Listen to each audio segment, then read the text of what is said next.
My name's Bill and I'm an alcoholic, and this show is called The Truth. I started drinking like most alcoholics when I was very young. I also started to bend the truth a little when I was even younger. Underneath everything, I was basically an honest child. I knew right from wrong. But a dishonesty emerged within me that was born out of fear, out of a fear of confrontation, born out of loneliness, and out of a lack of love and understanding. It came from my sensitivity, from what you thought about me, and from what you didn't think about me. I started to make up my own version of the truth, where I could be so frightened of life sometimes I didn't know what to say. So I lied. And I was especially frightened of being told off.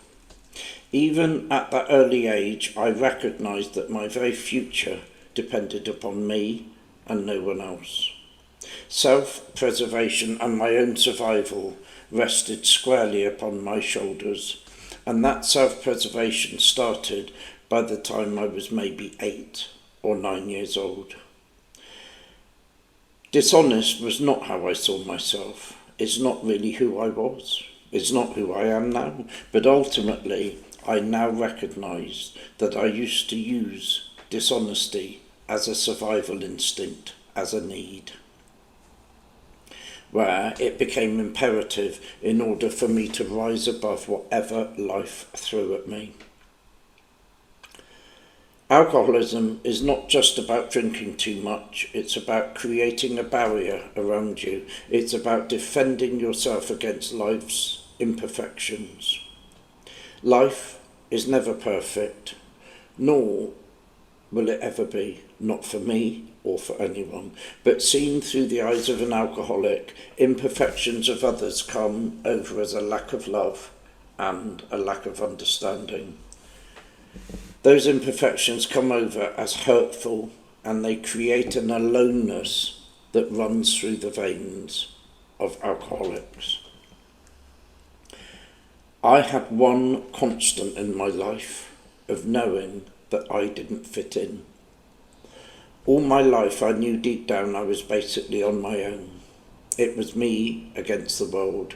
It was either stand up or be knocked down. No one ever knew how I felt, and no one would ever know what it was like to live in my head. Why? Because I couldn't tell anybody, and I didn't tell anybody. How could I? They'd only laugh and tell me I was imagining things, I was being stupid. Life as an alcoholic is so lonely and demoralisingly unhappy, and the only way to survive was with my own self-determination. All I ever wanted all my life, especially growing up, was some attention. But what was the point in that? Because if I did get some, I'd only push it away. When I needed affection again, if I got some, I'd just push it away. And eventually at 13 years old, alcohol started to fill that void of loneliness and isolation that I felt inside. It fulfilled a need within me where it created some self-worth, the first real self-worth I'd ever experienced. Life has a way of eradicating pain. Life has a way of finding a coping mechanism where once I used dishonesty, I then found alcohol, and then I had alcohol and dishonesty in my life, which went hand in hand, and they covered up between them all my insecurities. Alcohol became my saviour. Other people take to sport, some people self-harm, many get a hobby. It's all the same.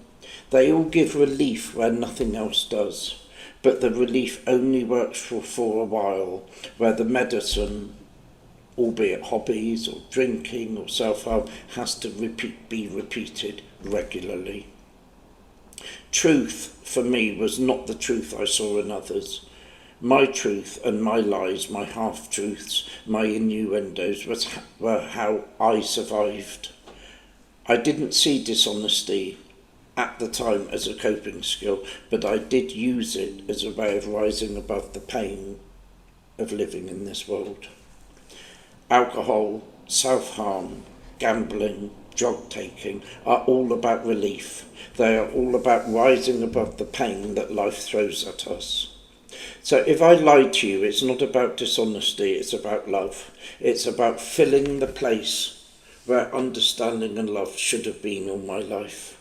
And above all else, a little lie or a big lie is about saving my soul, creating something to override the hollowness I feel inside, and I've always felt inside. But that's why I'm alive today. So don't judge me on what you see or what you hear, because you'll probably never really understand. But judge me on one thing, the one thing that went on to save my life. Judge me because I'm a survivor. Bill the Shirt, Bristol.